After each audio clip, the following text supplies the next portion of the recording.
Hey, what's up, everybody? Welcome back to the Fantasy Files Reacts, where we talk about our favorite TV shows, movies, and video games. I'm Spencer. I'm your host, Spencer. There we go. And I have with me today Nick Henderson. He joined me a couple episodes ago for, I think it was episodes 5 and 6. 5 and 6, I yeah. think it was, yeah. And so, yeah, he's joining me again for this. We are talking about the finale of The Last of Us on HBO. Super excited to talk about this because I did a recording on Sunday night with my co-host Gabe, and we were not able to talk about game spoilers, really. I mean, we did for like the first game, but not for the second game, Gotcha. because I want him to play it, and he's gonna start it soon. I So reinstalled it today. nice, I just nice. did that. I don't know when I'm going to find the time to do it because doing my own video game podcast and everything, I Yeah, don't know when I'm going to have time to replay a massive game like that. But I installed it, nice. and I'm gonna make time for it. Yeah, So, I'm playing it right now. I've completely finished the first game, and then I'm going back into the second game, and I'm just like, nice. dude, what? Like, I know it's divisive, but what like, I love it. What a masterpiece. I think it's so good.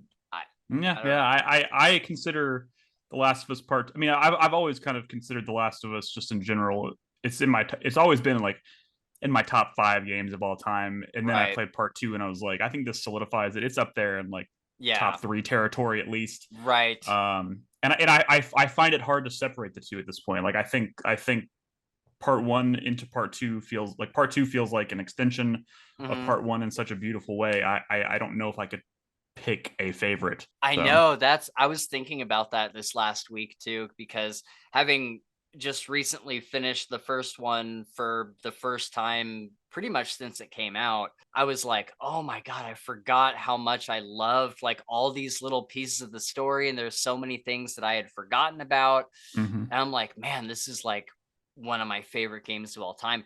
And then I went directly into Last of Us 2, and I'm like, dude, I don't know like how to compare these. Like, they're both so good in different ways. And Um, that cohesiveness of the two games is even more prominent now. With a lot of people like to talk about The Last of Us Part One, the remake of Part One that they did last year, as kind of like a unnecessary remake. And I kind of see where they're coming from in the sense that like that game aged beautifully, and I don't think it needed to be remade. sure. But now you can literally play part one and part two, and there is almost no there's like no dividing. There's no seam anymore. It's like, Yeah. because it used to be like you could play part one and be like, okay, I'm playing a 10-year-old game. Like Right. it looks beautiful, but I can tell this was made on a PlayStation 3. Right. Now you can play it, and it's like it blends right into part two, and it feels like you're playing another part of that same game, Yeah. which is really nice. So in that sense, I don't think it's a a pointless remake, but Sure. I can definitely understand the argument. Well, you know what I forgot about is that I was playing the first game, and I was like, where's the dodge button? I thought there was a dodge button. And I'm like, oh, I guess there's just not. Like, is that just something I made up in my head? And then I went on to The Last of Us 2. I'm like, oh, this There it is is. where the dodge is. There it is. Yeah, yeah. And That's the one thing I was like, why didn't they add? I mean, I say like, why didn't they go and add that into the remake of part one? Certainly, I think that would have ended up making a case for it being a more make it more understandable as to why they remade it. But yeah, also saying why didn't they do inject this into the first game is not as simple. It's like game development is not it doesn't really work like that. yeah. When you start, from the get go, if they were to start like just full up pulling mechanics in part two and dropping them into part one, it changes like the entire like Well, scope of that game. yeah, that's what Neil Druckmann was saying. He was on Kind of Funny just a couple Hmm. days ago, I and haven't they listened to that yet, but oh, I saw okay. he was on it. You'll love it. It was really really good. They ask him like some really just not like your typical questions. Like, they ask Hmm. him some really really cool questions. But one of the questions was, why didn't you drop like the dodge or like going prone and stuff like Yeah. that into the early game? And he's like, we strongly considered it, and we played around with that a lot, but when we did put that mechanic in there, it was not the same game. Yeah. And so it's like, oh, interesting. Like you don't really think about how things like that will change. Like, Yeah, just like those levels, like the level design of mhm, The Last of Us Part One was designed around the mechanics that were designed and for the original release. You start dropping major changes into that, all of a sudden the level design may not make as much sense, or it might make certain encounters that were originally very challenging very easy. right. So there's a lot of things to consider. I just think most people don't think about it in that site, which is fine. But Yeah. when you start thinking it like, and then of course the argument then becomes, well, then if you're not going to do that, then why even do it at all? And I think it really comes down to, they knew they were about to release this show, Yeah. and they knew interest in the franchise was going to be, if it was successful, was going to be at an all-time high. Yeah. So I mean, in a sense, it comes down to like a financial choice. Like, what a perfect way to like fund the next however many years of Naughty Dog development Yeah. by putting out what is essentially kind of a superficial remake of Part One, and just kind of watch the watch the Yeah. money come in. Right. Um, and I also exposing it to a whole different audience, right? Yeah. Because a lot of people don't have PlayStations. They're releasing this on PC, so it's just going to be a lot of people's first time playing this game. So Well, I'd be interested to I should have looked that up. I'd be interested to see how much the how much the sales of the first Last of Us has spiked in the last, couple months. I saw a tweet about it a while ago. I don't have the data in front of me, obviously, but there was definitely someone was tweeting about like these are just kind of like the superficial numbers, like the NPD numbers for the download, like people who went on the PlayStation Store and downloaded it, Yeah. and you could see as soon as after the first episode aired, it was just like skyrocketing. Yeah. And that's before the PC release of Part One, and before like the viewership count got even higher. Yeah. So this is good. Like, and there was actually there's a third podcast that Neil Druckmann was on that Oh. I keep forgetting about. Like, they did when The Last of Us Part Two came out, there was actually a Naughty Dog did an official Last of Us podcast, where For they part 2. for Part Two. So they were treating it kind of like the show. It's obviously not broken down into episodes, but they broke it down into like Sections. story chunks or whatever, and Oh, like each okay. episode kind of talk about that. So they brought back that podcast in two parts. They did one right before the show aired, before anyone had seen anything, and then they Oh. did one just came out today. That's just Neil Druckmann and Christian Spicer, who's the host of it. He works at IGN. Um, Okay. so they had like a 40-minute talk together, which was really great. But there was a really interesting anecdote that, because he asked him how it feels to be part of something that's so successful, and he was like, well, when I made the game, it was, even though it was very successful, it didn't feel like everybody knew what it was. Like he's Yeah. like anytime he'd be around people that don't play Play games, games. they'd Yeah. ask him what he does, and he'd say, I make video games, and they'd be like, unless you say something like Grand Theft Auto or whatever, like nobody really knows what you're talking about. And Right. he's like, I went to a wedding last weekend, and people asked me what I do, and everybody that I talked to knew The Last of Us immediately, and it's because of the Yeah. show. And I was like, that I didn't think about it like that, but it makes Yeah. total sense. Like, it is now part of the zeitgeist. It is now, Yeah. like, I always thought of it as a very, very, very successful Yeah. franchise, and it is in our if in In this our in the sphere space. of like Yeah. the people who play video games. It's a very successful franchise. But outside of that, like my mother-in-law is watching this show, Yep. Yep. and like she's loving it, and I'm just like, what is happening? I know. This is fucking crazy. Like, I'm like this close to being like going to my parents and being like, y'all should watch this. I know you have, this is like way outside of your comfort zone, but My I'm mom's almost watching positive it. y'all would love it. Yeah, it's Yeah. like, and my mother-in-law is watching it. Anytime there's a clicker on screen or whatever, she's like super freaked out. Hmm.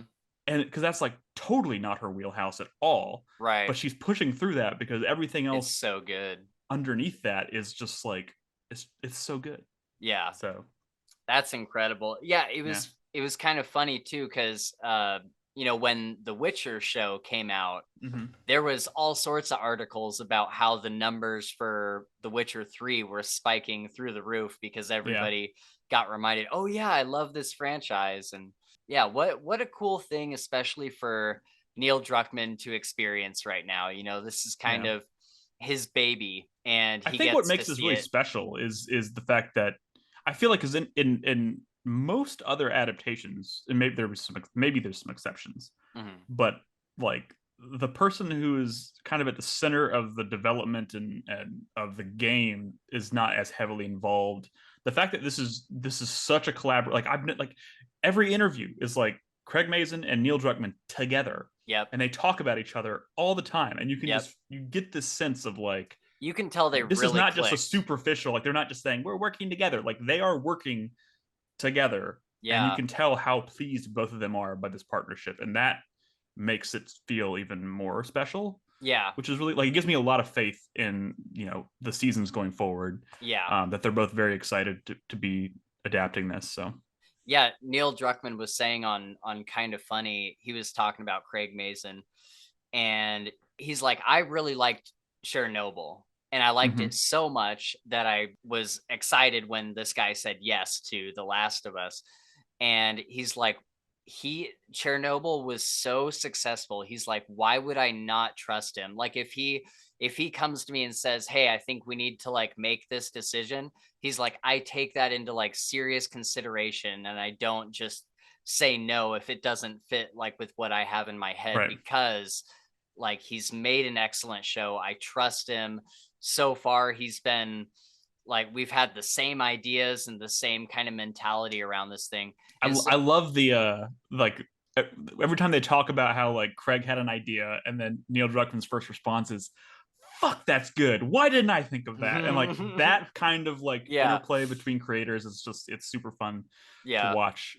Like the whole, like the fungal network thing, yeah, like yeah, he was was really something that was excited kind of about born that. from Craig, and I was like, he's like, fuck, that was so good. And apparently a lot of episode 3, Bill and Yeah, Frank's story, was kind of born in Craig Mazin's mind, and he was just right, like, "Yes, of course, absolutely, this is perfect." And like that is the kind, that's what makes an adaptation. good. This could have so easily just been a shot for shot remake of the game, and I don't think that would have been as special. But it somehow still manages to be pretty close to that. Yeah, But like you can see the it's got its own collaboration. DNA. Yeah, Yeah, for sure. yeah. Well, before we keep going on, I'm just gonna warn everybody watching or listening to us. We are gonna be spoiling games The one shit out and of two. it. Yes, everything. Everything is getting spoiled. Anything that is The Last of Us that has come out to this point is getting spoiled. So if you haven't played the second game, or if you haven't like finished the show or whatever, then you may want to turn back now. But we're gonna have. Real quick, sorry, I don't mean Yeah, to interrupt. no, I you're just good. like, I had this thought. I tweeted about this today, and I was just like thinking about it. And I was like, for people, for anybody who plays video games, the game plan at this point is pretty simple. Yeah, It's, hey, if you haven't played the games and you watch the show and you love the show, your first immediate move is probably going to be play the second dive, game. either play the first game and then play the second game, or jump straight into the second game. Yeah, That's fine. And people who want more of it can even if they've already played it, can, like we've talked about doing it, like just jump yeah. right into part 2. Anybody who doesn't play games is going to be it's going to have a hell of an uphill battle for the next like 2, because this is going to be probably I be about a saw year your and a half. post about this. Yeah. Like I can't imagine, like if you're not willing to pick up that sounds bad. I don't mean to say if you're not willing to. It's like Sure. if you're just not into video games, which is totally fine. Right. And I'm just like, oh god, that sucks.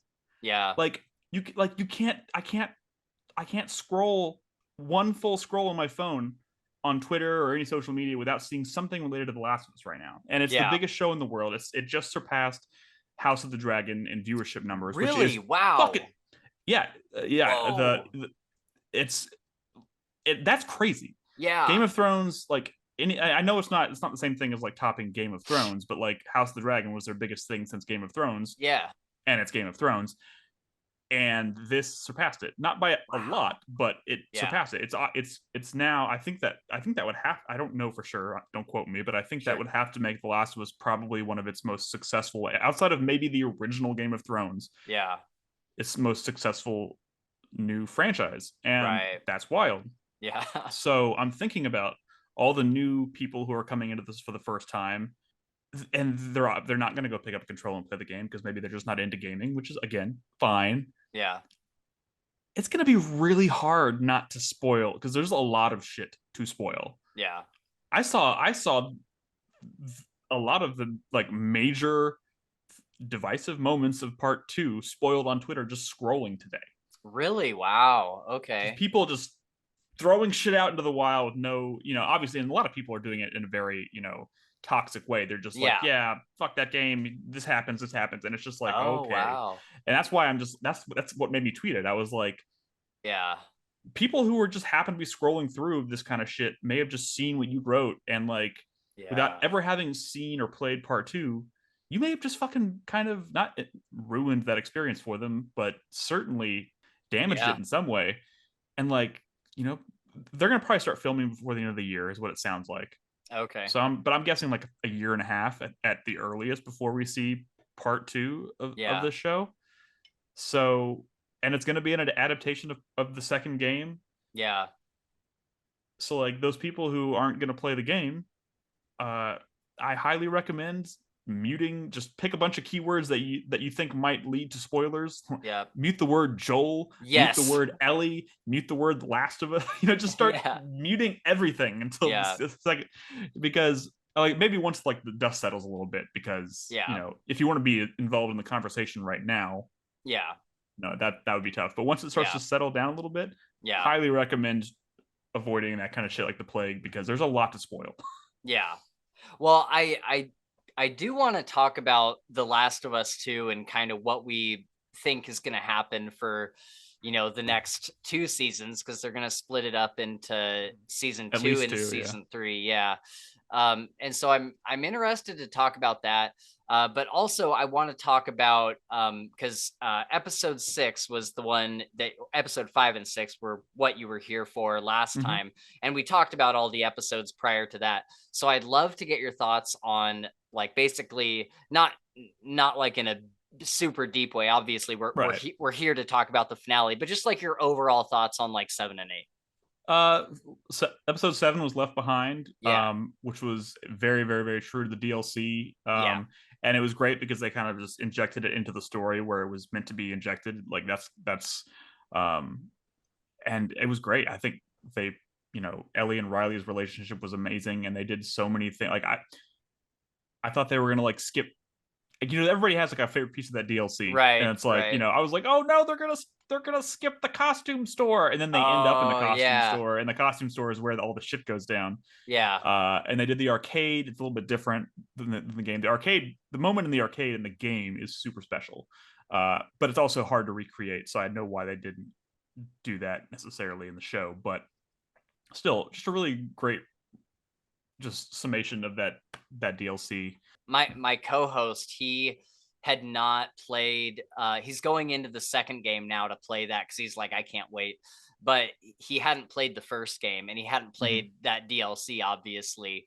And I know how special like that whole like segment is. Mhm. And obviously, like, I knew what to expect. So like I was glad that it got adapted. I was super happy to see it on screen, but it was his first time experiencing that story. And Ooh. we were doing like a watch party. We were like on Zoom, and we had this HBO watch party extension, Mhm. and we're watching the episode, and we get to the end, and he is like crying. Yeah. And I'm like, oh, I forgot about that like emotion at the Yeah. end.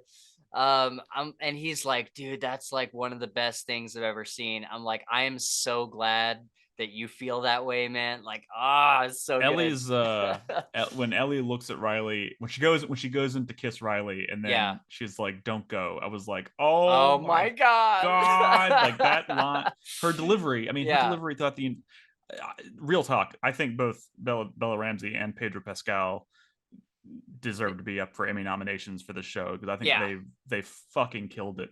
Yeah. But Bella Ramsey especially, just She came around wow. for me in the end. And then episode that was 8. That was was 7, and then 8 was the cannibals.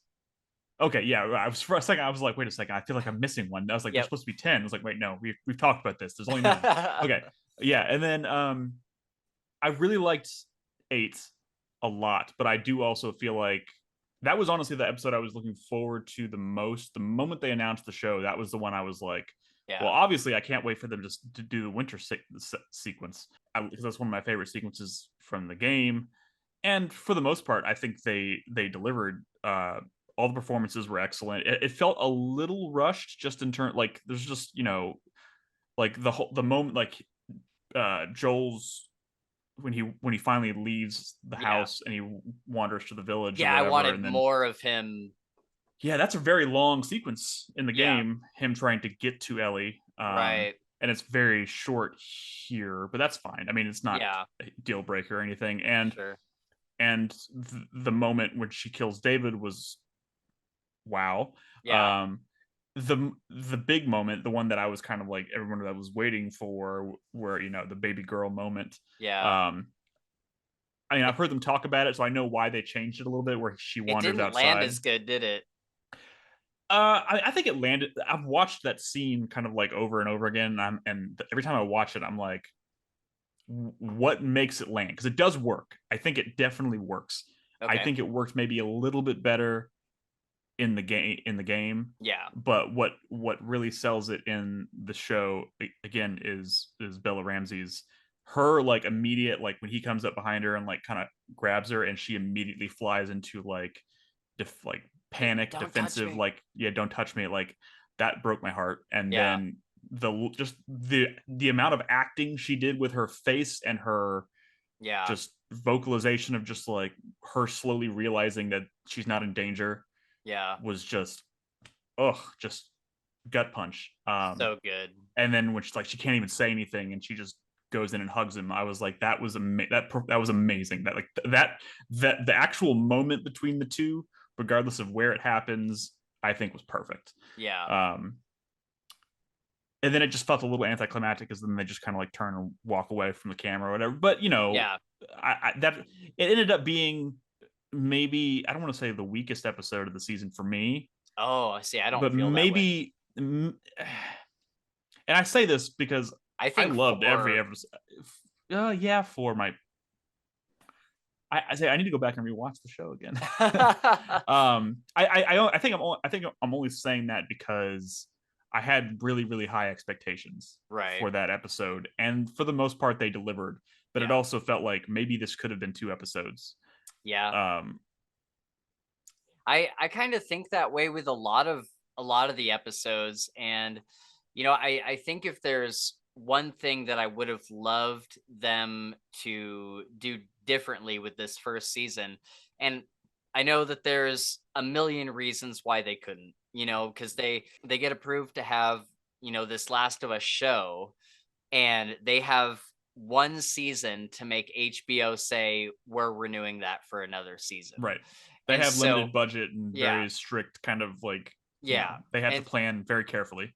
and so they must have been running the risk, like, well, do we end the season where he gets stabbed or falls on the rebar or whatever? Or do we, like, if we do only have one shot at this, if they only give us one season, do we give them the whole story? I think that was the question and the gamble, or the decision that kind of, or the factor that I think decided everything. It's like, if we only get one shot at this, we can't just leave them hanging. Like, Right. I think adapting the first game in one season was the right choice, even Yeah. if it meant you had to kind of speed things up or change some things to make it fit. Yeah. Now that they've done it and it's one of the most successful shows they've ever had, Yeah. they can take their time. They can space things out. They can do probably some super crazy shit in season two. I'm so ready Um, for it, dude. dude, season two is gonna be wild. Playing Um, playing The Last of Us 2 right now, I'm remembering all of these scenes that I loved. mhm, And because I haven't played it since it came out in, I think, 2020. And so mhm. I'm playing it again now and getting reminded of all these things. Like, dude, can you imagine in the very end of season 3? We get to the end of season 3, and it's a starved Bella Ramsey and whoever plays Abby, and they're on the beach trying to kill each other. Oh, it's gonna be And great. oh my god, It's gonna be so good, dude. You I'm know, so and excited. this came up because you mentioned, I forgot, but you mentioned divisiveness. Oh, Yeah. you mentioned the second game being divisive, and I think it's important to remember. I think a lot of people get super focused on part two as being divisive, but this series has always been divisive. Just it was super like Was the first like it was divisive, and like there was an interview last week before the with Bella Ramsey before the episode aired, and I was like, I was like, her wording here is odd. She said they asked her what she thinks people are going to think of the finale, and she said it's going to be very divisive, and I was like, does she mean it's going to be different and it's going to like and that's going to right? be divisive, or does she just mean it's going to be divisive in the way the Because game was divisive? right, yeah, And it turns out it was divisive because and the most divisive thing about that first game obviously was the ending, which yeah, most people seem to kind of agree on like this is one of the best endings in video game history. yeah, It's very poetic, but like Joel's decision at the end is the divisive thing, and right, yeah, it's for sure. divisive, but like that divisiveness is what makes it good, what makes it Yeah, interesting, it makes it fucking juicy. It's like everybody's like, did it Joel do the fueled right thing or do the wrong conversation. thing? Yeah, like people are still talking about it a decade later. Yeah, They're talking about it again, yeah, and like that makes it a good ending. right, Um, and you can have similar conversations about the entirety of The Last of Us Part Two, yeah, and that's personally why I love it, why I think it works. yeah, And it like it's gonna things are gonna get fucking wild when the second season yeah, starts because you're not gonna have to wait till the end to be having these divisive conversations. right, yeah, Um, and part of me is dreading that like the plague. The other part of yeah, me is like excited because that's why I love this franchise so much, is because it makes you think, it challenges right. everybody who watches it or plays it, and that's I think that's high praise. Yeah, So for sure. Definitely. I do want to talk about the cannibal episode real quick because you were talking mhm. about the ending there, the baby girl scene. And I think like I was sitting there trying to figure out because I watched that with my co-host and he loved it. And I loved it, but I had some reservations. And I was trying to be like, why do I have these reservations? Like, what about her going out the door first and then him coming up don't I like? And I think that it's because in the game, and my co host and I watched the actual scene from the game afterwards. Mhm. And it's, you know, you have her like killing this David guy and he stops her and he pulls her back from that. She's already gone over the He edge. pulls her back from the brink. He Yeah, reins her back in, and right, that, which is different. Like right.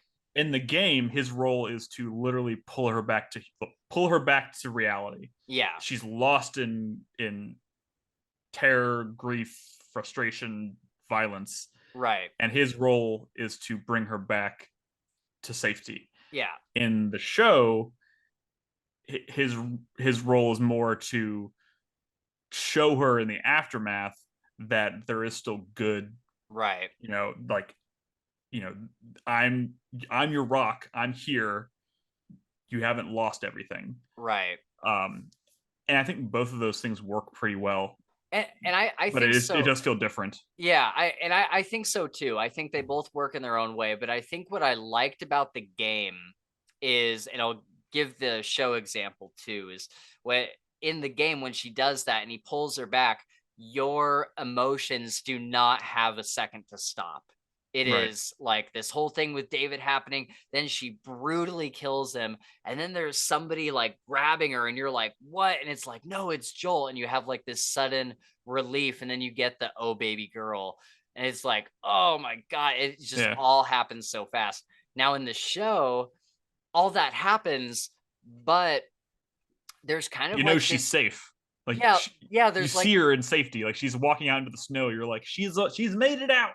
right, and there's like this weird, just this like weird little period of time, and I'm like, man, I just feel like, and again, I'm not saying that I don't like the show's version of it. I do for its own reasons, but I'm like, it doesn't have that like ramping up and then relief, and Right. so I don't know.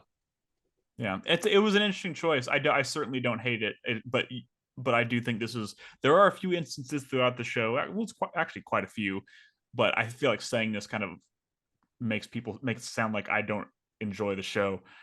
But there are quite a few scenes that I think just work better in the game. Yeah. But like, quite honestly, I never thought half of these scenes would be as impactful or as would hit as hard in the show, and they hit just as hard, if not harder, Yeah. which is crazy to me. There's been a few scenes so far, and I think when we last talked, I in the game I was to where they meet Henry and Sam. Mhm.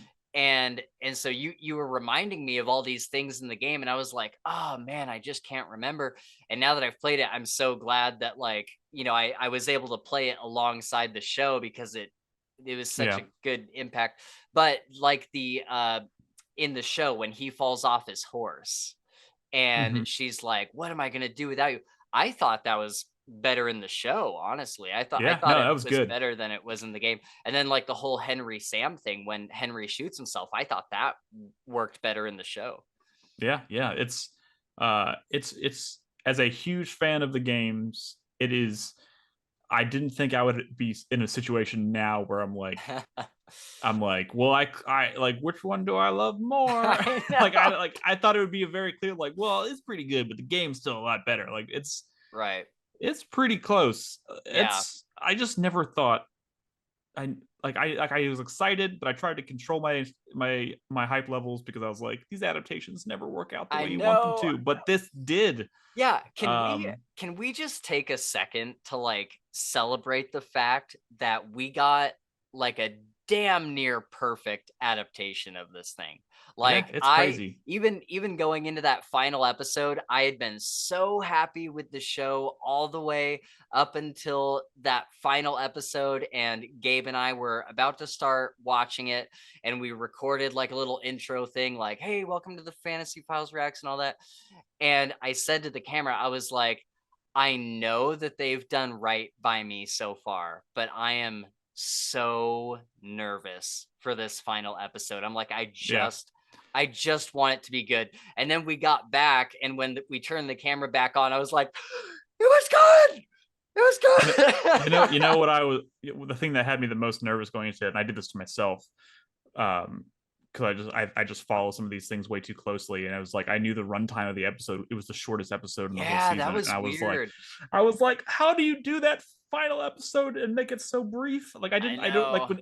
Like, how do you do the first episode that's an hour and a half long, and then you do the final episode and it's 45 minutes? I was like, please don't tell me this is going to feel super rushed or like they're going to change Yeah. something significant. But no, they and there's one big sequence from from Salt Lake City that they didn't feature in and it's The fine. It's tunnel. a tunnel. Yeah. It's which is fine. Like, I don't really give a shit about, as far as like dramatically speaking, I don't really give a shit about anything that happens in the tunnel that doesn't need to Yeah. happen. So they trimmed the fat. They trimmed what would have what, obviously that sequence works better in the game because it's very gameplay focused, and Right. they smartly identified that didn't need to be adapted. So they just had the Fireflies come in and throw a flashbang, knock them out, and boom, they're in the hospital. And I was like, okay, that makes sense. Yeah, it like does. It we're like here. I had no problem with that because I was trying to think. I saw the runtime and I thought the same thing. I'm like, what are they cutting out when that happened? I was like, oh yeah, because the tunnel scene, like it's a tunnel that's like flooded, and you're just kind of ferrying Ellie across from side to Yeah, side on her little pallet. and it squeezes in a few more infected fights before you get Right. to the finale, which is nice. And by the way, Um, in the show, did they even have the fact that she couldn't swim? Is that in the show at all? I don't Uh, remember if it. yeah, when they're in the hotel at the very when Oh, with okay. Tess, and like before she steps into the water, she's like, I can't swim, and he like looked at her, and Oh. she's like, what? And he's like jumps in, and it like up to his knees, and like, oh, okay. Right. Okay. But they Yeah. didn't do anything with it beyond that. I'm sure they'll touch on that more in the second season. Yeah, for sure. That'd be cool if we get to see her learn how to swim. It's implied in the second game that Joel taught her how to swim. Yeah. Yeah. So that's they can't they can't get rid of Pedro Pascal that quickly. There's a lot of potentials to like milk like flashbacks and stuff Yeah. and showing their relationship, what happened between them. Long story short, I don't think Pedro Pascal is really going to be going anywhere. Uh, For the at least second not right season. away in the second season. Yeah. His presence will be different, Yeah. clearly. Um, Yeah.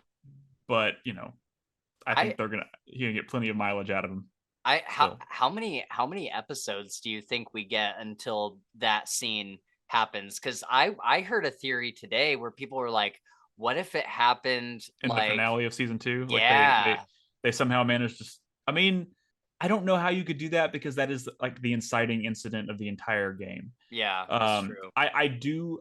If I had to guess, by the end of episode 2 is when they're gonna do it. Oh, Um, just because I think yeah, they're gonna take their time reintroducing Jackson and what's going on there, and then there's going to be an episode where all of a sudden they're not going to tell you anything, and it's just going to be here's Abby, and people are going to be like, who the fuck is Abby? right, Um, yeah, and yeah, and then it's all going to culminate, and the game did something very very impressive to me. The reason I love the whole Joel's death sequence and the second game is what I loved about it is because for someone like me, like I followed this game super closely and I didn't, and then the reviews came out and reviews were trying to be very keep it very not spoilery or anything right. like that, but I knew there was going to be this other character that was going to be a big deal, but literally I had no idea who Abby was or what her role was. If you remember, if you there, I think it was the second trailer they ever did for The Last of Us Part Two was entirely Abby focused, um, and nobody had any idea what we were looking at. In fact, nobody even knew it was The Last of Us. Oh, And it was the one where Abby's being strung up by the Seraphites, and then the lady walks in, and she's like clip her wings and like breaks the other girl's like elbows and shit. yeah, And then like everyone's like, what the fuck are we watching? This is insane. This is super violent. Nobody had any idea who that's Abby right. was. Yes, And then at the yeah, very end of at the very end, you hear this noise, and then Abby picks up this knife or whatever, and then you see a clicker come running out of the darkness at them, and that's when people were like, holy fuck, this is The Last of Us, which oh was a yeah, brilliant fucking trailer. But yeah, like, so I knew this character was clearly important, yeah, and but I didn't know who she was. And then I'm playing the game, and I'm playing as her, and I'm like, who the fuck is this? Like, what is this? What is yeah, happening? And right. then she meets up with Joel, and I was like, what is going on? And then when they get back in the room, I don't know when Oh, I don't remember when it clicks, yeah, but I was like, I think Joel just walked into something very bad, it was like I was going through the emotions of like realizing something was bad was happening before the yeah, character was, but I didn't know what was going on. yeah, And then when I was playing, I literally had this thought of like, oh no, is she a Firefly? Like, yeah. is she looking for Joel? Like, because they never expressly say. Right, they don't say it at the beginning. But I remember like they're going through the sequence where they're like trying to escape together, and Joel takes a second to introduce himself. He's like, "Hey, Yeah, I'm Joel. This is my brother Tommy." And I was like, right.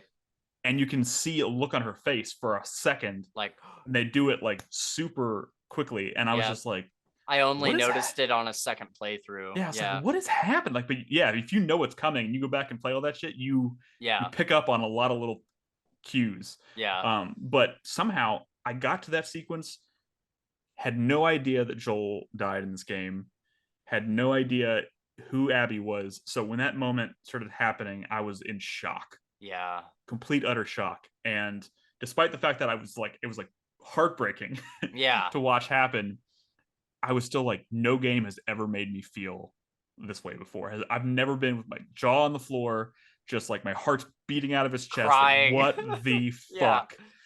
And if they can, if people can get to that moment in the show, because I'm they're going to try and recreate that. yeah, That was all very carefully constructed in the game. If they can yeah, somehow get audiences to that moment without spoiling who the fuck Abby is, without spoiling what the fuck happens to Joel, yeah, people are in for just one of the most crazy emotional experiences ever. The Yeah. problem is they have a year or more, year and a half of shooting probably before they go into post production and shit, and like the spoilers for everything are already out there. Yeah. Like, what Well, happens next is an easy question to answer for most people. so here's the thing. I I really want to talk about the finale, but since we're here, I want to ask, there are very few problems that I've had with the show so far. Mm-hmm. But one of them, and we already touched on it, is that the first game they kind of packed into the first season and things Mm-hmm. happened very quick. In my opinion, there were episodes like episode 4 and maybe some of episode 5, and then, like, we our flashback episodes and stuff that kind of took us away from Ellie and Joel, and it didn't I kind of feel like it didn't give us that time to really bond with them. Yeah, And so, and I've heard similar complaints from other people, and that's kind of why I was wondering if Joel's death would happen later, later. or like mid I second mean, season or something, they because could try and I stretch it out to the mid-season. I could see them going for it. I'm just trying to I'm just trying to imagine how what they fill. right. Like, I mean, I What if we just get more, like, just more stuff from between the two games, like, in the gap, yeah. I yeah, mean, getting to know Dina and Ellie's relationship, and yeah, I don't know, Jesse. yeah, I yeah. there's a lot of characters in the second game, so yeah, I mean they could spend some time. Because I feel Um, like, and even if they, even let's say that right now everybody is like, yes, I'm totally on board, I've had enough time to grow with these characters, whatever. If they did it in the second episode, like you said, there's a year and a half probably before we're getting the next season. And so it's like, will 2 episodes be enough to remind you how much you loved these characters and this dynamic and stuff, for people that haven't played the game? I'll amend my statement. No, you Okay. just say it like that. Let's go with I'm gonna if I was a betting man, episode 4, end of episode Ooh. 4. Uh, How many episodes do you think we get? I think going forward there'll be 10 episodes each. Okay.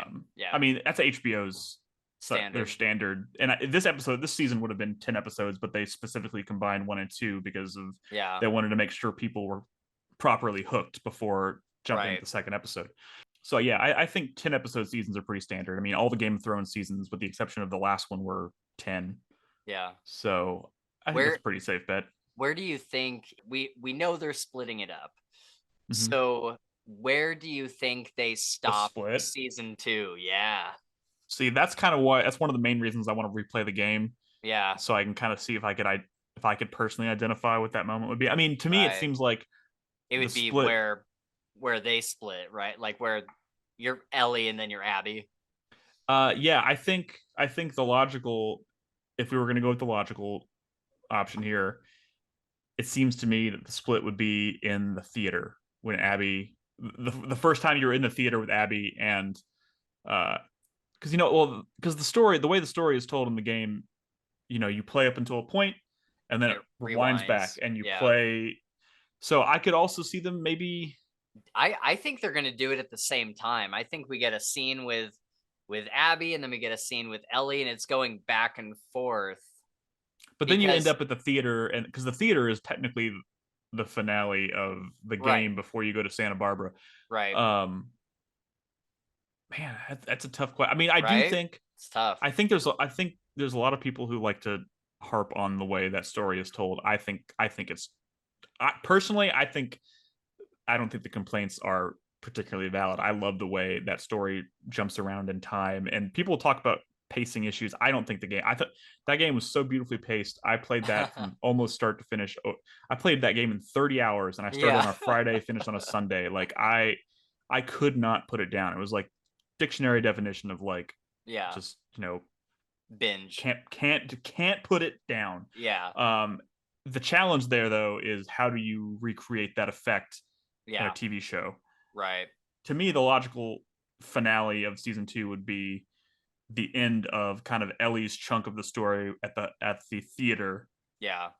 and then when Abby bursts in and starts kicking ass and shooting people.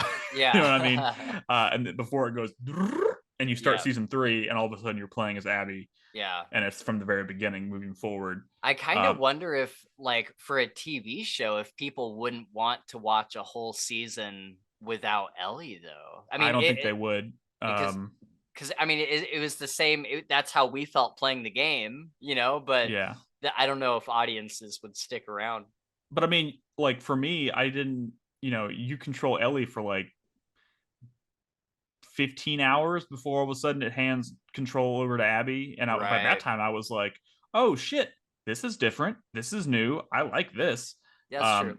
It was less about being away from Ellie and more about like, okay, now the game feels different. Right. So I was on board. Yeah. Obviously, Ellie is super important to the story of the show. So and people are very very attached to her and Joel. So yeah, I don't think you want to be away from them for too long. But I do think you could. I mean, there are little moments where their paths like kind of intersect a little bit, but like Yeah. they don't really see each other. They just miss each other, Right. which could be interesting. And you could like drop in flashbacks, like Joel and Ellie flashbacks here and there. I don't know. It's Yeah. it's it's going to be a challenge, but it sounds to me like they're already starting to have these conversations, Yeah. and they already kind of have a game plan figured out. It's going to be really interesting. That's got to be fun for them to plan out. Oh Like yeah, it's got to be fun just to like sit down and have these kind of discussions about how you can execute it. yeah.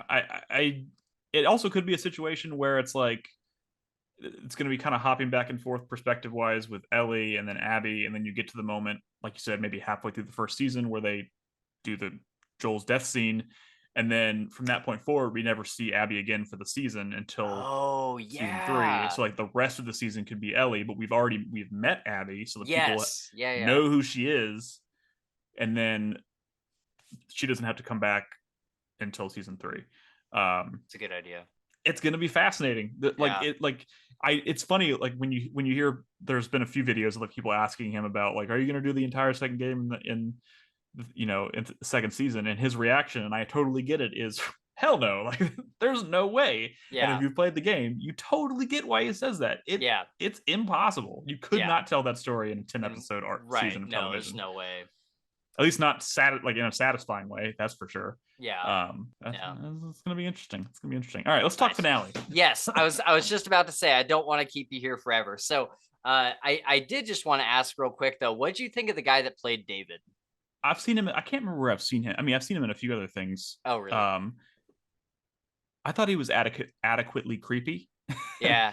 um, I mean, I thought he was fine. I mean, I kind of thought, I was like, man, Troy Baker should have played him. Troy Baker is like a dead ringer for him. yeah. You're right. That could have been interesting as well. But I also think for people who've played the game, it might have, and people who play the game who are also familiar with Troy Baker specifically, Yeah, they might be a little too distracted by the fact that that's Troy Baker. that's Having true. him as James kind of off to the side was kind of just enough to be like, hey, that's Troy Baker, yay, without Yeah, being like constantly being like, that's Troy Baker, that's right. David, he's eating people. It's weird. Right, that's Um, true. but if you look at David in the game, it's Very funny. different He's physically. different. He's physically different, and he carries himself a little differently. Yeah, And like instantaneously, you meet him, and you're like, creepy. that guy.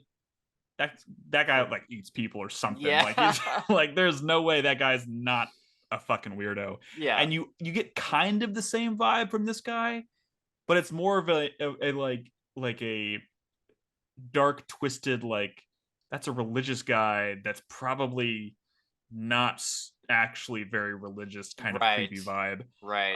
Um, and I like that change, and it was also less distracting because it's like people like my mother-in-law who's watching it had she didn't know what the fuck was coming. Right. So I like that they kind of picked someone that was a little less obviously a villain. Creepy, yeah. Yeah. For sure. Yeah, I think he did a really good job though. Nice, nice. Also, Uh, Troy Baker did a pretty good job with his death scene. That was nice. Dude, Troy Baker is just the best. I absolutely love him. Did you see the thing where he showed off like what the prosthetic was? Like I where heard him talk about it. I didn't see like yeah, the actual thing. yeah, it was like this fake neck that they put on that could squirt blood and stuff. I thought that was kind of Nice. cool. I bet that was fun. Yeah. So let's talk about the finale. That's why we're here. I am so excited to pick your brain on this. Why don't you just go for a minute and just tell me your kind of initial thoughts after finishing the Well, finale? goddamn, they let Ashley Johnson give birth to Ellie, and that That's is right. Yeah. so fucking poetic and beautiful, and just she killed it. Ashley Yeah. Johnson is such a treasure. Yeah. And also like every time she talked, I was like, I can't. I just hear Ellie. I know. Yeah, Like it's Ellie. I was like, my wife and I were just sitting there. My wife and I were watching with my mother-in-law, and we're sitting here, and my mother-in-law obviously has no idea what's fucking happening or what's going Right. on or who this person is, and we're both sitting here. We both like close our eyes, and we're both like, it's Ellie. Like all I can hear is Ellie. Uh, but just the idea, hearing them talk about it on the podcast was really fascinating, Yeah. and but like just the how poetic it is to have this actress who is so integral to why the game is so good and so special Yeah. literally do like a passing of the torch Yes, exactly.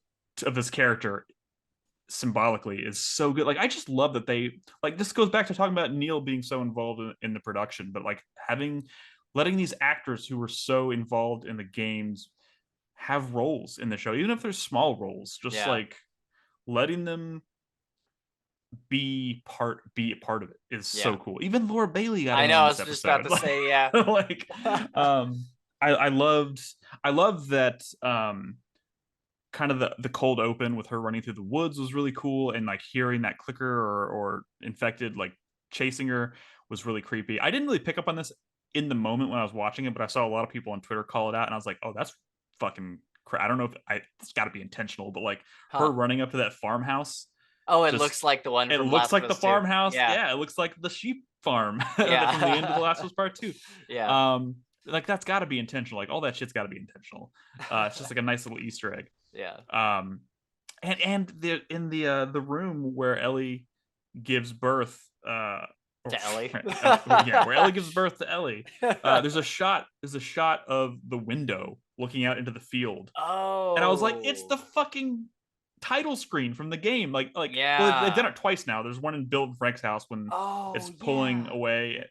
Like if you, I forgot when this must have been like back in the first podcast they did where they talk about Craig Mazin talked about like there was an original pitch where like they were going to try to fit a window shot like that in every episode of the show that was Oh, going to be like an interesting. homage to the title screen, because everybody Yeah. talks about that title screen, but they couldn't make it work. And at some points, it's like they were reaching a little too far to try and make it work. But Right. this was an example where there's an obvious opportunity to do it, Yeah. and it's like my brain was like, oh, window, like it's beautiful, and Yeah. the just the color palette of that scene just kind of harkened to the end of The Last of Us Part Two as well, and it was just that whole cold open was, I Yeah. think, really really well done. It's like they were trying to kind of give some explanation as to why Ellie was immune without explicitly saying this is Yeah. why she's immune, which was I a nice touch. I thought that was cool. I was like it was nice to finally get like a reason, because I feel like we did kind of get like a solid reason how she's immune. Like it doesn't give us like It's like the loose scientific. science. It's like Yeah. loose science. Yeah. It's like she was bitten, she realized she was bitten, she cut the umbilical cord, and it's like A little bit got in. I don't fucking know. Like I don't know. Like I don't know what the science that would Right. explain why she's immune from that. But like your brain can be like, well, that's got to have something to do with Yeah. it, and that's all we needed. That's Right. all we. I mean, not even needed, but like if they were gonna try to explain that in any way, that's Yeah. all. That's all they had to do, and they Right. did it. And they did it with restraint, and they did it in this beautiful kind of like poetic way with Ashley Yeah. Johnson, and I think that was really really cool. The one thing that scene didn't sell me on, and this is going to be controversial because I hear a lot of people talking about like, oh, that set up Marlene's character so Mm-hmm. well, and like the decisions she makes later. I'm like, I don't know. I still don't really buy Marlene and Anna, I think was her name, And as yeah, Anna. as like friends, Mhm. because they didn't come off very like best friendy. Like Marlene wasn't like, no, you're bitten. Like it wasn't like this. I don't know. It was kind of downplayed a little bit. I'm gonna be honest. So I don't remember. I even honestly, I keep forgetting this is a thing. But in the first game, there's a letter Yeah, from Ellie's mom, yeah. and I don't. Does she mention Marlene in that letter? Because I don't feel like this is the first time the implication has like. I think even in the game there was an implication that they had a previous relationship somehow. Yeah, they're Um, definitely friends. Like it's um, definitely stated in the games and stuff that they knew each other and all that. I liked the conversation they had on the podcast about it because they talked about how in that moment Anna obviously is only concerned about saving her child. In fact, I really like that when Marlene comes into the room for the first time, she's sitting there holding Ellie and she has the knife to her own Yeah. throat because she's like, if I feel even a moment of like losing control, it's just going in my neck Yep. because that's the only way this baby will survive. And she like didn't Um, want to breastfeed because the virus, yeah, the thing. Yeah. that was a good touch. Yeah. But when she's talking to Marlene, obviously her only concern is someone needs to take care of this baby. Obviously, I can't do it. And she doesn't say, here, take You. Ellie, Yeah. you take care of it. She gives her an out because she knows Right. like I know you Find probably don't want to do this, so I'm gonna give you an out. I just need you to find find somebody. somebody. Yeah. Uh which was a nice consideration. I mean, they kind of allude to that relationship in the first episode Yeah. when Ellie, adult or teenage aunt, I'm getting their whole I names all know. discombobulated. They Uh, definitely I feel like they definitely allude to them being friends several times and it's like established that they are. mhm, But I just think like in that scene with those two actors, mhm. Marlene, I forget the lady that plays Marlene, but that from her like just what was on her face and like her body language, it didn't feel like she was walking into the room where like her best friend is that is dying. I don't know. Yeah, and I mean, I do think to some extent Marlene is just a more cold, Yeah. um, non-sentimental. I mean, I think she's sentimental to an extent, but I don't. I just think, especially after years of living in the apocalypse and all this stuff, like who knows what effect that had on her. And now she's a Firefly and she's a Yeah. rebel and all this stuff. It's just like she is. She proves to herself, obviously in the finale, that she is uh, willing to go to great lengths to save Yeah. humanity, right? That like she is the kind of moral opposite of Joel, which Right. is what comes into play later. And this is just kind of another example of that. Like she even if they are really really good friends, I don't think they were like having sleepovers. You know what I mean? I think Right. they were just like we've known each other for so long, Right. and in this world, that's what makes us friends. Like Right. Right. we've been around each other for so long and we clearly don't hate each other. We haven't tried to kill each other yet. Yeah. That makes us besties. Right. Obviously it seems like it was a struggle for her when she realized she had to kill her. Yeah. But when she has to do it, she puts her game face on and she And walks in she and she goes just and does it. does it. Yeah. And I think that's just the kind of person Marlene is in the game and in the show. Right. Um, so yeah, I don't know. I mean Okay. I see where you're coming from. Sure. I think ultimately it works. Yeah. But yeah, I Okay. could see what you're talking about for sure. Nice. So yeah, let's talk about. So after that, we get to the highway, and Joel is in. My co-host called it ultimate dad mode, Ultimate dad mode, and yeah. he is like, I got Chef Boyardee, I got Boggle, and poor Ellie is she's just been traumatized, and she's dealing with PTSD, bro. yeah. And I Yeah. think not only that, but the other thing that I was kind of thinking, which I think was also kind of a part of the original conversation when the first game came out, was that, not only has she just been through this like terrible ordeal, but they are on their way to the Fireflies. Like they know where they are. This is the end of their journey. And so Ellie has to be going through some of like, It's what over, you know what I yeah, mean? like this is the end of our journey. Like, what if this is the last time that I see Joel? And she's kind of trying to protect herself by being a little bit more reserved. Mm-hmm. But of course, also the trauma that she just went through.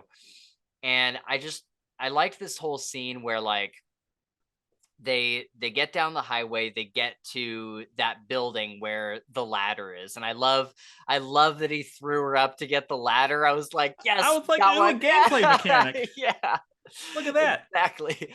Press triangle to lift her up. Yeah. Yeah. But yeah, I love this moment where he's like talking about the ladder and all this stuff, and then he's like, Ellie, did you hear me? And she's like, oh, sorry. And he kind of like, obviously, he didn't say this in so many words, but it was kind of this thing like, oh, no, you don't need to be sorry. I just want to make sure that you're okay, kind of thing. Yeah. And I just love that kind of like, they're starting to feel like a father daughter kind of Yeah. thing going on. I like it. And he's going into a little bit of panic mode too, Yeah. because obviously she's not acting like herself, and he at this point he is so invested Yeah, he's in their ready to be a bond and dad their again. Yeah. he's ready to be a dad again, and he's worried he's losing her, Yeah. which is obviously the whole point of this show, of this character, this arc, is that's his biggest fear in the world, is Right. losing someone again. So even though it's obviously not quite the same, seeing her so despondent is probably very tough, because Yeah. you know you don't know what that could, like, that could be just as simple as she just needs time, or it could be as simple as she's contemplating you just don't know. Yeah. um and that the not knowing has got to be super scary for him at that point, Right. which is why When we get the next when scene. when he gets to when these crazy motherfuckers did it, they did the giraffe I scene. know. When we get to the giraffe, like, not only did they do the giraffe scene, they brought in a motherfucking giraffe. Was that uh not CGI? that was not CGI. No There's a way. bunch of there's behind the scenes shots of this. It because where they filmed this, I think it was Calgary or Alberta. I don't know where they filmed this, but there was a zoo in that town that had giraffes, and Oh they my just god. it's a everything around them is CG. Like, Oh, they're in okay. a they Because I brought was like, they it's the exact room from the game. It's like side by yeah, side. It's the exact same thing. they created a kind of a artificial space with just the blue screens on all sides, and they spent like a few days getting the giraffe acclimated to going into this space and being hand fed Oh, stuff. okay. But yeah, everything except for Joel, Ellie, and the giraffe itself are CG. But the giraffe is the important thing. I Wow. was like watching this, I was like, that is a real looking giraffe. If I didn't know better, that's a real giraffe. Um, Wow. and dude, the amount of detail, I just want to give a shout out, because I saw one of the animators from the game tweeted this the other day, and I thought it was amazing. He was like, when I was heavily involved in kind of creating the giraffe sequence in the game, and I injected an Easter egg for myself. It was actually a homage to my wife. If you look at on the in the background, there's like a baseball field, and there's like a scoreboard, and it says, I forgot the name. It says the name of the field on the board, and it's his Oh. wife's name. It's like blah blah blah field or Oh. whatever. You look in the background of the show, and it's in there. They just use the exact same thing.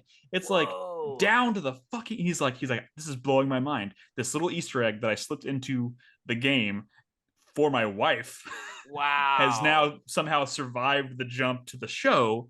And I was just like, that's just kind of like, they are paying a lot of attention to detail. Wow. Um, And but yeah, that was something I noticed uh as I was going through the first game. The first few episodes I was like, I couldn't quite remember, like, was that how it was in the game or was it not? And going back through, I was like, man, there is actually a lot of these episodes that are, 4 and 5 are probably the most different, but like a lot of them are really, really, really similar to the same yeah, exact scenes. Even in like it was either, I think it was the second or third episode or something, when they're walking across like this plank and he asks Ellie for the first time, like, was it everything you hoped it would be? She's like, well, what does she say? you Oh my can't God. deny that view. Can't deny that view. Yeah. Yeah. And even that scene was like, I played that in the game. I'm like, whoa, these are really, really, really similar. Yeah, I mean, honestly, I think the biggest divergence, aside from Bill's episode, because it's obviously a huge divergence, but like Right. the biggest divergence from a like set standpoint and like just kind of production standpoint, I think, was the fact that in the game you never see Jackson. So episode 6, Right. everything happens in Jackson. You don't really get there until the second game. Yeah. So that And was maybe the biggest departure. But everything that happens inside Yeah. Jackson was also shockingly accurate, except for the few Yeah. scenes that are obviously kind of new.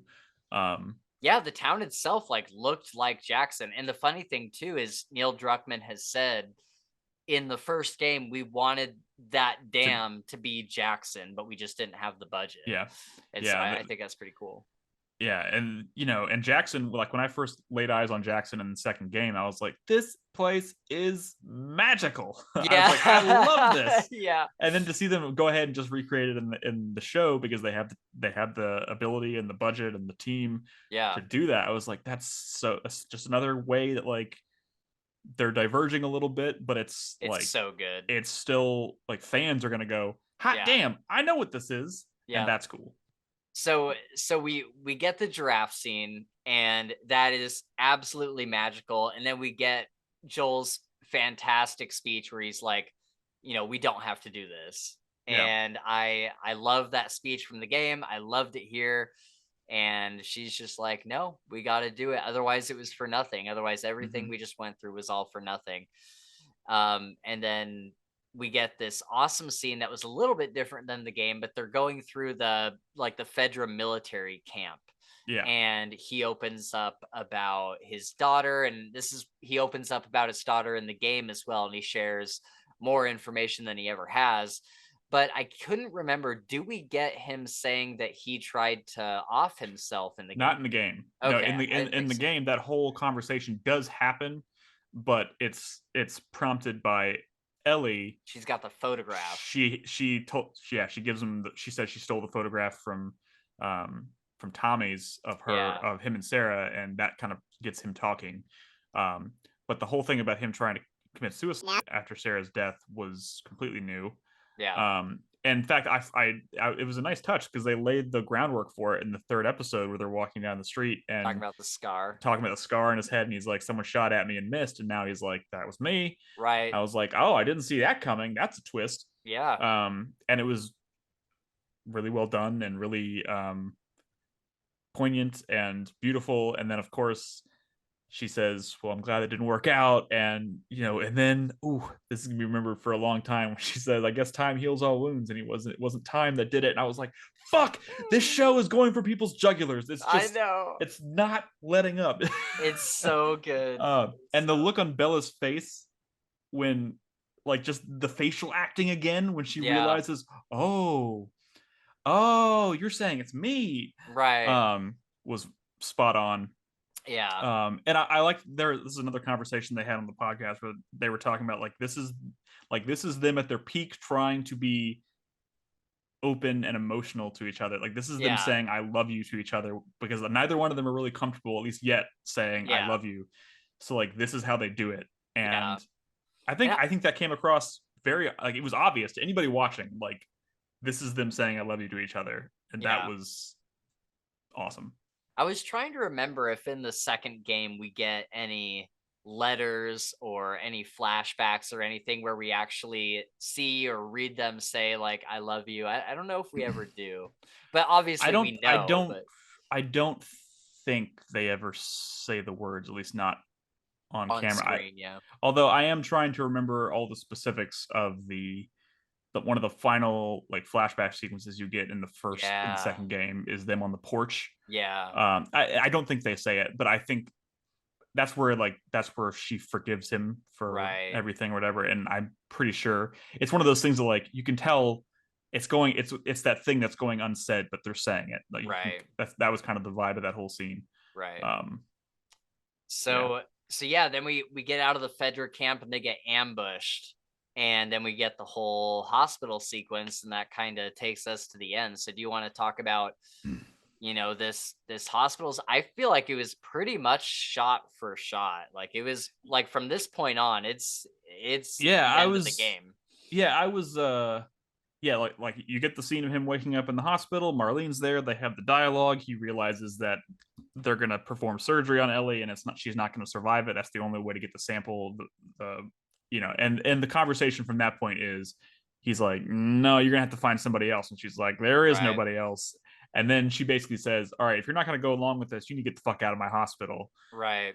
more or less. And it is kind of one of those things that kind of I don't think anybody explicitly says she's not gonna survive this, but the weight of the conversation, the Right. direction, the just like the way the lines are delivered, and you can tell what's being the unsaid, unspoken word between them is Yeah. she ain't gonna survive this. Right. So And I also have a question because I was trying to remember because in the second game she finds the recorder that says, you know, it's her or nobody or something like that. Like that's when her and Joel have when he tells her the truth. she goes And back to the hospital. yeah. Yeah. And I thought that in the first game, either Marlene said something about it or he finds a note that says like they did find other people with the immunity, but they couldn't they died every time. And I thought that's what kind of led to his lie at the end. But I could be wrong. I don't recall that, but that doesn't necessarily mean it's been a while. Okay. That's certainly possible, or it could just be something that was in the game and not in the show. Right. I'm not Okay. entirely sure. I was Um, curious. So he gets up from that room and we get him walking down the hall and they're, which way do I go? To the right. And they get into the stairwell and he turns it back on him and I think that was beautifully done because they know, especially people who are not familiar with the story, are probably watching this going, "You're not just gonna walk out of this place, are you?" And they right, do that, like they do that long escort out of the building situation to kind of just like make people go, "Is he actually going to just leave her behind?" And the right, funny thing is, I'm pretty sure even people who probably like after the fact are like, "He did a terrible thing, he was wrong," were probably at the same time going, "You're not just going to leave her." right. Yeah. Like it's not until you see what he actually does that you're like, okay, maybe that's a little Ooh. fucked up. Yeah. um but I was when I was talking about the runtime or whatever, and I was thinking to myself, like, how can they do all this in 45 minutes or whatever? And then I was thinking to myself, like, that the shootout in the hospital is obviously a really big gameplay Gameplay sequence, sequence, yeah. but like, it doesn't like if you go on for too long on that, it's just gonna feel unnecessary or Right. gratuitous or whatever. So like, I have to imagine the actual like action sequence is gonna be pretty short, and it What is. what did you think about them doing like this slow death march as opposed to like in the game you're like running and there's so many of them and you're fighting them? And I'm somewhere in the middle where I like this. I like this a lot because I feel like we got to see the emotion on his or the lack of emotion on his face more. But I was kind of expecting the all you motherfuckers are gonna die and just like Yeah, just his absolute his John chaos. Wick Yeah. moment. Yeah. I mean, I'm a huge fan of how they chose to do this because in the game it's different because you're playing it. In the show, you want every decision that is made to feel Grounded. grounded and human, and I think ultimately what's happening in that moment is really fucked up and really tragic, and it's like on one hand, in the moment, I think even regardless of which side of the aisle you're on in terms of like whether this was a good decision or a bad decision, I think in that moment everybody wanted him to get Ellie out of there. Maybe not everybody was a fan of how he went about doing it, Yeah. but like in that moment, you're watching him weigh his options and then make a decision that is ultimately um like he's sacrificing a certain part of his own soul to do Right. that. It's just like he's like, the only way I'm going to get her out of here is if I murder every motherfucker in this building. Also, go back to episode 3, and you can almost hear Yes, I Ellie love that. reading the letter, and she's I like, love that. God help any motherfucker who stands in my way." This is what that means. I love that. Bill would have done the exact same fucking thing if it was Frank in that Yep. emergency or in the surgery room. Right. Um, so like this is the ultimate culmination of what that When means. when they read that letter, I was like, "Oh, dude, the people that haven't played the game have no idea." Like, that Yeah, got me so excited. and the decision to overlay that really somber music Yeah. over it was really really nice because it just kind of like it makes you realize what you're watching is tragic. Yeah. He is murdering people, a lot of people who probably have no idea why they're even being murdered at that point. Right. Right. And he has completely disassociated himself from morality, from reality. That's why it's just blank face. Yeah. I love that, and like that in and of itself is tragic because you have to go into a very dark place to do something like that. So the by using the music to kind of just drive home the fact that he is sacrificing, he is making a huge sacrifice Yeah. for the sake of this girl, is touching. It's beautiful. It's also super fucked. Yeah. He's like straight up like that one guy like puts his hands up and like drops his gun and like surrenders, and he just like completely blank face shoots him anyways. Yeah. Because anybody he spares, potentially, if they have a gun or if they pose any kind of threat whatsoever, he's not taking the chance. Like Right. that's why when he gets into the emergency room, the surgeon picks up a knife, boom, that's Yeah. it. Instant.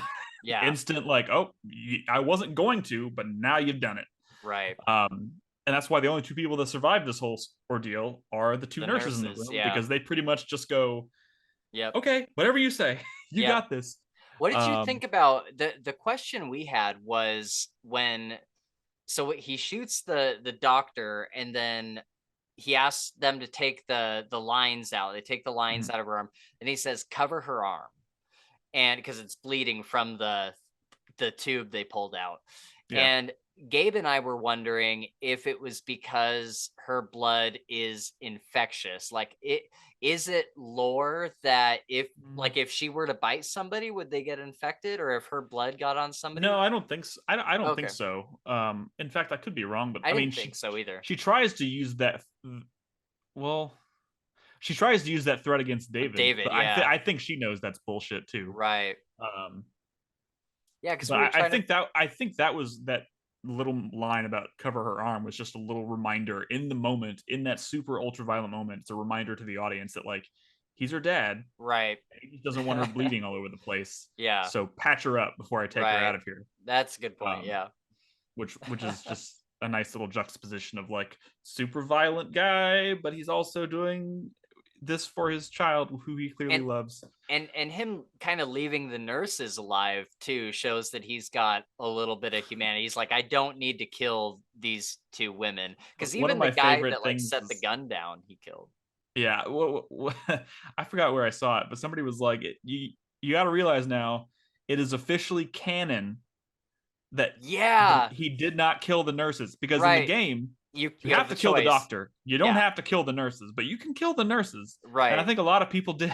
Yeah, And there was probably a lot of there's a lot debate. of discourse about it. Yeah, Yeah, like if you shot the nurses, man, you're a little fucked up. yeah. Um, so that's officially canon. Right. Uh, but yeah, so that like Laura Bailey, who is Abby in the second game, Yeah. was one of the nurses in the game too. Right. Yeah, that's what they were saying. So dude, did you see Neil Druckmann's tweet about the text message that Laura Bailey sent because he wasn't on set that day? No, I don't think so. Oh, it's so good. Laura Bailey, who's one of the nurses in the game and in the show, who plays Yeah. Abby in the second game, who is the daughter of the surgeon that gets shot in the face. Right. So Neil Druckmann was not on set for filming, but she was obviously.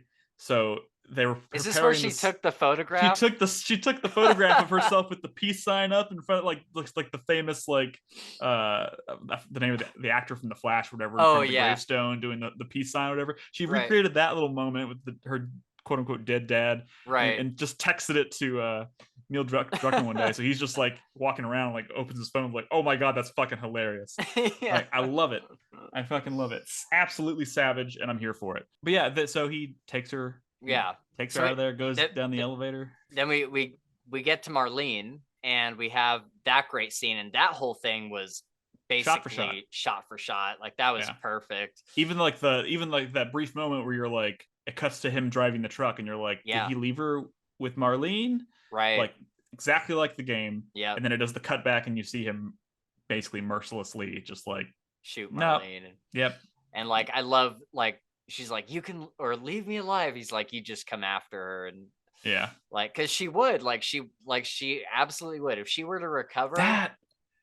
That was a really good point that I think it was Craig Mazin made this point, and I never really thought about it this way, In but the like, podcast. yeah, he when Marlene said you can spare me. Yeah. That is what sealed her fate. Right.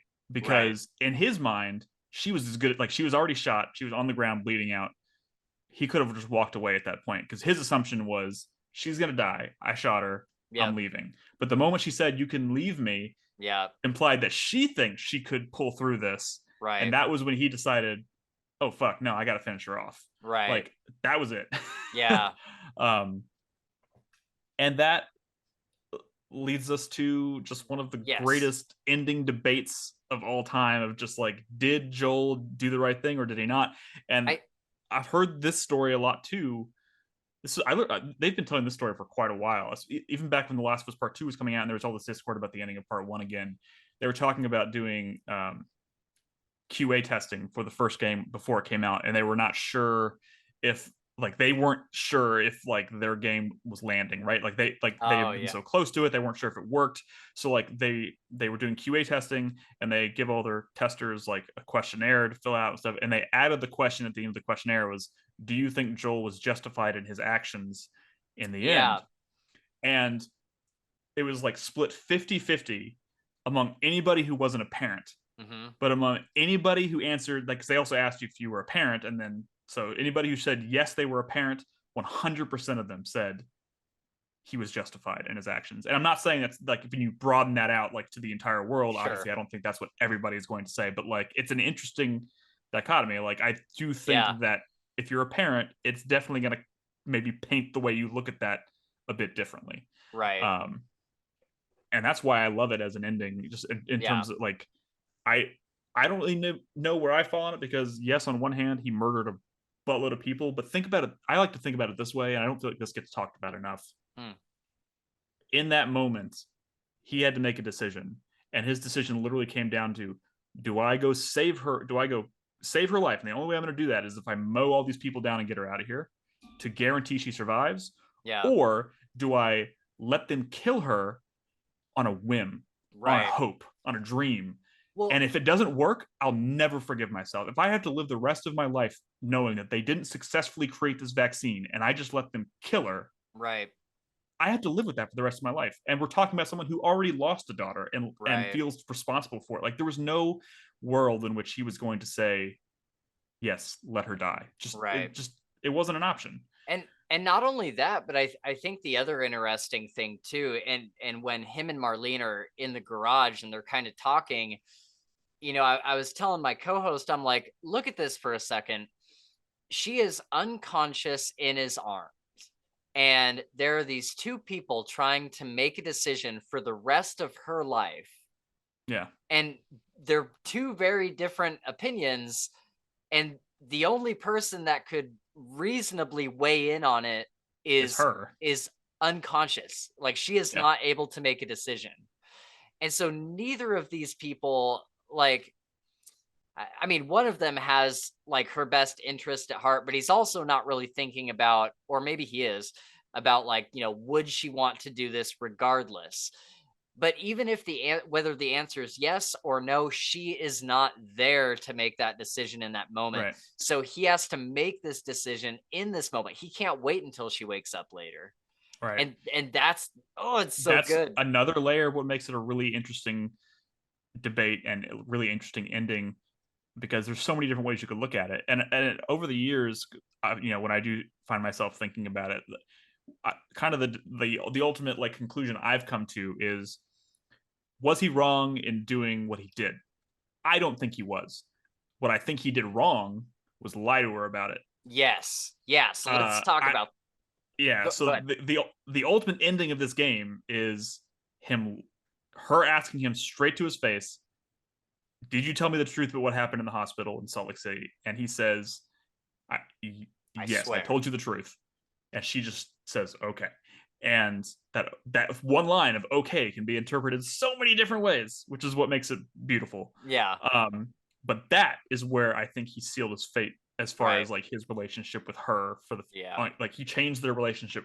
I think if he had come out and said, "I had to make a split second decision Yeah. and you weren't there to help me make it, and this is what I came up with, and I murdered a bunch of people and I got you out of there," I think she would have been mad, but I Yeah. think she would have ultimately understood, and their relationship probably would have been a lot better Yeah. going forward. Um, in fact, and also it would have made her understand what happens in the second game a whole lot more, or Yeah. maybe she could have helped prevent that from happening because she would Right. have been with Aware. him, aware of what's happening. She would have known to have her fucking head on a swivel at all times. Like, you know, you just Yeah. Yeah. her knowing or not knowing in this case was the mistake. Yeah. Not the murdering of a bunch of people. I don't think that was ever really an option, especially for someone like Joel. Right. The choice to lie to her was, and that's kind of the ultimate conclusion I've come with, and I think I'm happy with that. Yeah. No, With I'm that right there with conclusion. you. But the fact that there's so much to dissect and kind of so many directions you could go, and somebody be like, well, this or this, and Yeah. that's what makes it, I think, a beautiful ending. And, Yeah. up until they announced The Last of Us 2, I thought it was a perfect ending. I didn't Yep. need a sequel. Right. Um, which is what makes me so much more impressed by the fact that they were able to continue telling that story with, in my opinion, without tainting that ending at all. Because the entire second game Is is still about that. it's about that decision Yeah. that it's about the consequences of those decisions. It's about taking responsibility for your decisions. It's about obsession. It's about forgiveness, about love. It's about all of these things that speak to the theme of the original game, and that's why I think that whole second game works. I don't care what anybody says. I think that game works beautifully because of that, and because all of that was drawn and inspired by what they decided to do at the end of that first game. And they did the exact same thing in the show, and that's fucking awesome. Amen, man. That is, Hallelujah. yeah, that is a fantastic way to wrap us up there, man. I'm so glad that we got that ending, and I'm so glad that they did it shot for shot. And I think I guess the only thing that I could have left to ask you is, how do you think like the actors did that scene as opposed to the game? Because I thought Bella, like, I've come around on Bella Ramsey the past couple episodes, but Mhm. like, dude, this ending, I was just like, she's so good. Yeah, I think that was maybe one of the most important scenes of the show. Yeah. I mean, her delivery of that line is like that kind of determines whether or not that like cut to black works for you or not. Right. And she nailed. I want to know how many takes it took to get her to Yeah. deliver it to the point where they were like, okay, that's the one, or maybe Yeah. she did it in one. Who the fuck knows? Yeah. But yeah, I'm happy with it, and also like just kind of the timing when she says, "Swear to me that everything you said was true," and like you got to let him just enough. You got to Right. let it breathe a little bit before he says, "I swear." But Yeah. his delivery of the line, "I swear," does not show any sign of hesitation or regret. It's just like he's kind of, you can tell like maybe mentally he's preparing himself. He's like, all right, I gotta lie to her. Yep. Here it goes. I swear. Yeah. Like, works. He nailed Oh it. man, He nailed it's it. so good. He's a great Joel. He's a great fucking Joel, and she's a great Ellie. I'm so happy. Yeah, absolutely. I would love to know if there's anybody out there who hasn't played the game that was like especially shocked by that ending, as far as like, not like obviously the ending itself, but in this case, that cut to black, because that's what we I get in know the my game. mother-in-law was pretty shocked. She was Really? like, "What? That's where it ends?" I was like, "That's where it ends." Yep. uh, but like, obviously, I wasn't about to like be like, well, I was about to like pounce on her and be like, "Well, let me tell you." Right. I know, I it's like I you didn't want to. I was like, I wanted to, but I was like, I'm just gonna let it stew. And Yep. if she wants to talk about it further, I'll talk to her about it. But like, Yeah. God, I was like, that's the ending, and let it sit for a bit. You'll Yeah. realize it's real good. Yeah. Ugh. Oh, so good, dude. I cannot wait for, oh, here's my doggo. Oh, oh, he's got a cable on his head. That's funny. There we go. Hi, Booger. Is his name Booger? Is that what you said? No, I call him Booger. His name's Oh, Hank. okay. Oh, okay. That's funny. Yeah, he's a good boy. Yeah, dude, I cannot wait for the second season. And oh man, I don't know what to expect at this point, even though like obviously I know what happens and they were so faithful with the first season. I know that they're gonna have to, like, this is where the adaptation is really gonna come into play, where it's like, how do they adapt this? And I Yeah, think it'll be, it's going to be a challenge, but I love their kind of go-to, because I've heard Neil and Craig both answer this question separately, and you can tell they kind of like, if anybody asks, this is our answer, and it's a good answer. It's uh like, they ask what what are you like what are you scared of, or like what's your fear going into the second season, or what are you excited about, and their answer has in both cases has been I'm excited to I trust the process. Right. If we if because like if we approach it the same way we approached this season and we stick to that process, I think it'll all work out. Yeah. And that process they're alluding to is that collaboration, that just like give and take, that ability to listen to ideas, which they both seem smitten with each other as creators, which is which Right. is great. Yeah. Like I think they It's like a both respect each. bromance. Yeah. Yeah, I think they both respect each other tremendously, and that I think is what's ultimately going to. I think that's what led to this being such a great adaptation. Um, and Neil Druckmann, as far as Naughty Dog goes, they've done some amazing stuff. I've all the Uncharted games, the Last of Us games. He has a great eye for storytelling, or maybe not Yeah. eye is maybe not the best way Sure. of putting it. I You know know what what I you mean? mean. Yeah. And he clearly has a great eye for for writing, because Yeah. he was heavily involved in the writing of this process and everything, but also just a great eye for cinematography and story beats and what makes a scene good. If Right. you haven't watched Chernobyl, I think everybody should watch that I'm show. about to. Yeah, I'm about to start it. Oh, you haven't seen it yet? Uh-uh. Oh, it's so good. Uh. I bought that. I bought that show on Blu-ray. It seems like such a random thing to go buy a physical copy of, but I was like, Yeah. this show is so good. And that was one of the first things, like when they announced they were doing this and he was involved, I was like, oh, that's a good match. Nice. And it worked. How So many yeah, seasons are there, do you know? just one. It's like a mini Oh. series. Oh, okay, cool. Yeah. Nice. But it's very, very well done, very effective, and very tense. So Nice. enjoy. But yeah, I think this is a dream team. Just like the whole crew, the whole. I mean, Neil and Craig, obviously, Pedro and Bella Ramsey, obviously, but also shout out to Gabriel Luna, who plays Tommy. I found out recently. I think I may have mentioned this last time. I'm not sure, but he was raised here in Austin, where I live. Oh, In cool. fact, he went to college at St. Edwards, which is down South Austin, and a couple weeks ago, my wife was out of town. I was, it was Friday night or something, and I was driving home from work, and I saw on Twitter he posted. He was like, "I'm in Austin, and I'm gonna be," because he plays guitar. He's like, "I'm gonna be Oh. playing a little show in this, I forgot where it was, some small dive bar down near where he went to school." And Yeah. he's like, everybody should come out. And it was like obviously right at the, everybody's like, "The Last of Us, you're Tommy." And I was like, Yeah. I was this close to getting I was like, but he's playing in this little tiny venue. Everybody and their mom is probably who watching the show is probably going out there to try and meet him or whatever. Right. So I decided against it. I was like, it's probably going to be like a line out the door to even get in. Uh So I did not do it, but I thought that was pretty cool. I was like, oh, he's born and raised right here in Austin. Went to school here. Nice. Seems like a cool dude. I'm really looking forward to seeing him get more screen time in season 2, because I think he is a Yeah, cuz fantastic Tommy. yeah, he is in the second game quite a bit, right? Does he survive the Joel death scene? He does, right? Yes, Okay, yes. I I mean, thought yeah, he so. survives the game.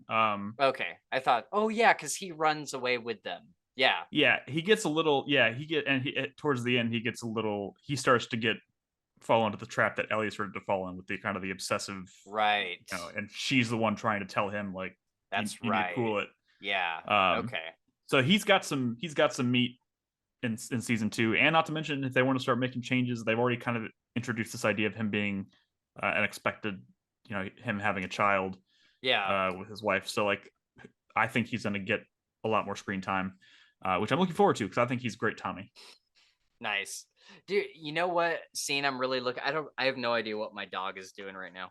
I, the scene that I'm really looking forward to in season 2, and I it's cool because it's similar to the giraffe scene in that you have this scene that's like a very precious scene, and the game developers gave you as much time as you wanted in that scene. Like Hmm. when you're leaning against the wall with Ellie looking at the giraffes, you can stay there for as long as you want and Yeah. just kind of watch the giraffes. Um, in The Last of Us 2, right after Joel dies, there's this really great period of time where you get to go through Joel's house. Oh, and yeah. just kind of look at all his stuff, and it gives you as much time as you She's want there You to can kind of smell his mourn. jacket. Yep. Yep. Oh, dude, Oh. it killed me. Yeah. You know they're gonna do that. You Yeah. know there's gonna be the scene where Ellie's going through his house and she's gonna smell his jacket and the whole world's Yeah. gonna just lose their shit. Yeah. Uh yeah. Man. And one thing I wanted to mention earlier that I forgot, you mentioned when you were talking about the Joel death scene and how that like made you feel more than anything else you felt in games. I went I went through that scene maybe 3 or 4 days ago, and I'm pretty far past it now, but when I played it the first time, it was of course just a system shock, and it was like, Mhm. of course you feel everything that you're supposed to feel.